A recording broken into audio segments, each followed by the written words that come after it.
आज की कहानी का नाम है प्यासा कौवा। एक दिन की बात है, गर्मियों का समय था। एक कौवा प्यास से बेहाल था और पानी की तलाश में यहाँ वहाँ भटक रहा था, लेकिन जगह जगह भटकने पर भी उसे पानी नहीं मिला।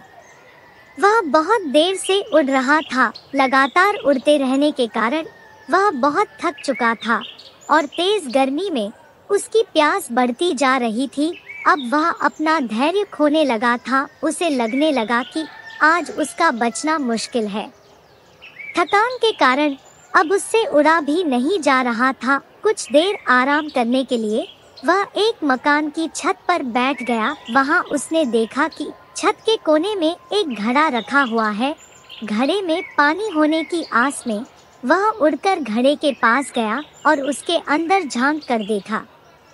कौवे ने देखा कि घड़े में पानी तो है, लेकिन इतना नीचे है कि उसकी चोंच वहां तक नहीं पहुंच सकती। वह उदास हो गया। उसे समझ नहीं आ रहा था कि कैसे घड़े में रखे पानी तक पहुंचे, लेकिन फिर उसने सोचा कि उदास होने से काम नहीं चलेगा, कोई उपाय सोचना ही होगा। घड़े के ऊपर बैठे बैठे ही वह उपाय सोचने लगा। सोचते सोचते उसकी नजर पास ही पड़े कंकड़ों के ढेर पर पड़ी। फिर क्या था, कौवे के दिमाग की घंटी बजी और उसे एक अच्छा उपाय सूझा।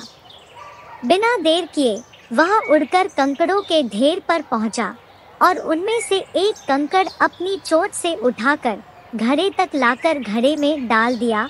वह एक एक कंकड़ अपनी चोंच से उठाकर घड़े में लाकर डालने लगा। कंकड़ डालने से घड़े का पानी ऊपर आने लगा और कुछ ही देर में घड़े का पानी इतना ऊपर आ गया कि कौवा उसमें चोंच डालकर पानी पी सकता था। कौवे की मेहनत रंग लाई थी और वह पानी पीकर बहुत खुश और संतुष्ट हो गया। कहानी की शिक्षा। इस कहानी से हमें यह शिक्षा मिलती है कि हमें संकट के समय में कभी भी घबराना नहीं चाहिए, बल्कि सच्चे मन से मेहनत करना चाहिए, क्योंकि मेहनत का फल मीठा होता है।